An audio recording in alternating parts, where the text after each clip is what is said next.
Hi guys, Vechs here. Welcome back to some more World of Tanks. Oh my god, autoloaders always result in so much drama because of the reload speed. Come on, reload, reload. Gotta fire. But yeah, that was a fun match. That was a very, very close match. Good lord, look at that STB1 with 7,000 damage. Wow. He tried. He definitely tried. Man, I fought with him too.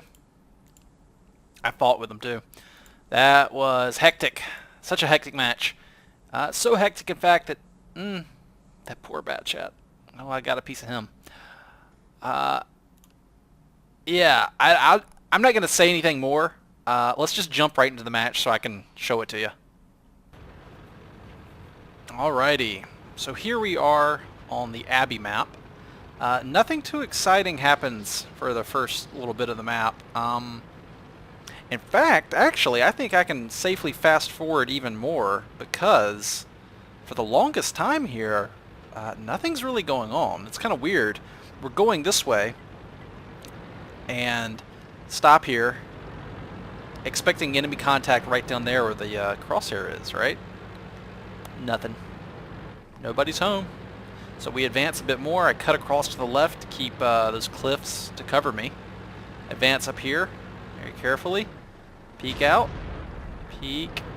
Peek very carefully. The Roomba's just like, YOLO, I'm going in.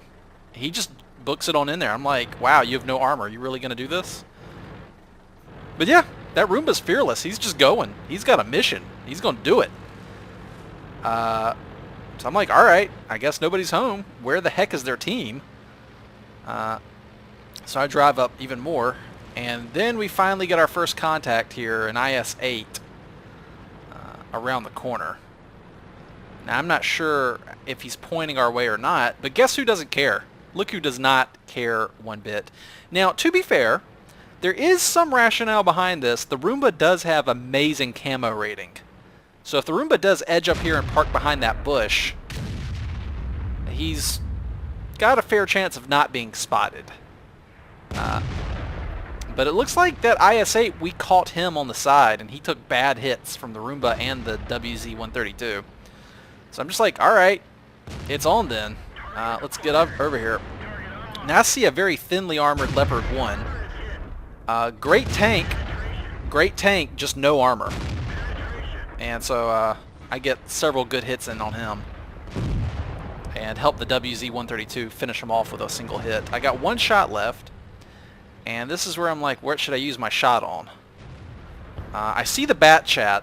Now the bat chat doesn't know I only have one shot left, and he knows I'm an autoloader just like he is. So I'm thinking maybe if I shoot the bat chat once, he'll back off, thinking that I've got 3 more follow-up shots. But then this AMX-75 just, you know, comes right into my vision, and I blast him. So there's the bat chat. I'm pretty sure the bat chat's reloading. I'm reloading. So I decide to back up here and let my teammates cover me. The bat chat comes up here, and I get the feeling he's nosing for maybe the Roomba, or possibly that 50-120 over there. Who's he going for? Yeah, he's going for that 50-120. He fires, and I assume it's a bounce. But I get reloaded, so I'm back in action. And I come out here, I look that way to see, no, those guys are dead. I'm covered from the dirt here. What I'm trying to do is see if I can get that bat chat. So I pull out, turn the turret around. Let's see, can I get him? Oh, there he is. Hit him once. I think I tracked him. Hit him again. Third time's a charm. Third time's... Oh, ammo racked him! Boom! He goes down. Bat chats are really great tanks. Very scary. Lots of firepower. They're autoloaders and they're fast. So I was very happy to knock him out.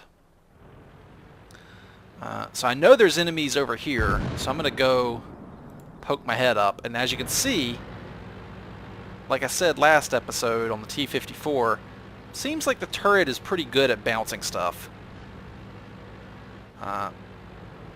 Go peek at this STB1. Let's see, do I bounce here? Yep, there it is. Right off that nice flat area there, it bounced. So I know he's just shot, and I'm kind of wondering if maybe we should rush. I look at the mini-map here. Damn it. And actually, you know what? Having that fourth shot would have made a big difference for me. I should have reloaded right there, maybe. But I look at the minimap and I notice there's a heavy tank just outside our base, so we might be under pressure to be in a cap race here. There's the artillery, and I figure that I'll get in front of this 50-120 to try and protect him, but the STB shoots past me. I was trying to take a hit for him since I had more HP, but I decided to rush the STB-1. Unfortunately, right there, I crit him and didn't deal any HP damage, and then I pinned him there. So now I'm kind of trying to bully him. But unfortunately, that point-blank shot into his side actually bounced. I'm not sure what happened there. That's really unfortunate because that may have killed him. And now I don't have that one shot that's left. And that one extra shot there could have maybe taken him out. So unfortunately, I lose some HP here. I'm down to one hit left. But the 50-100 pays it forward and saves me. And then I notice these guys are looking at me, so I get the heck out of Dodge really fast. The autoloaders. Let me slow this down for a sec. The autoloader is always the predicament. You fire one shot, you cannot take pot shots in autoloaders because, well, the ones that have long reload times. You fire one shot, then you've got 3 in the magazine with a 30-second reload. What do? Do you just eat the 30 seconds and sit it out for 30 seconds and reload it to get 4 back? Or do you just go in with 3? What do? That's always the predicament I have with this tank. If I fire one shot, I feel like I need to reload the whole magazine. It's very frustrating. And it's something that happens with all autoloaders, and I bet the Waffenträger Alpha E100 is going to be even worse. That thing has a very long reload time.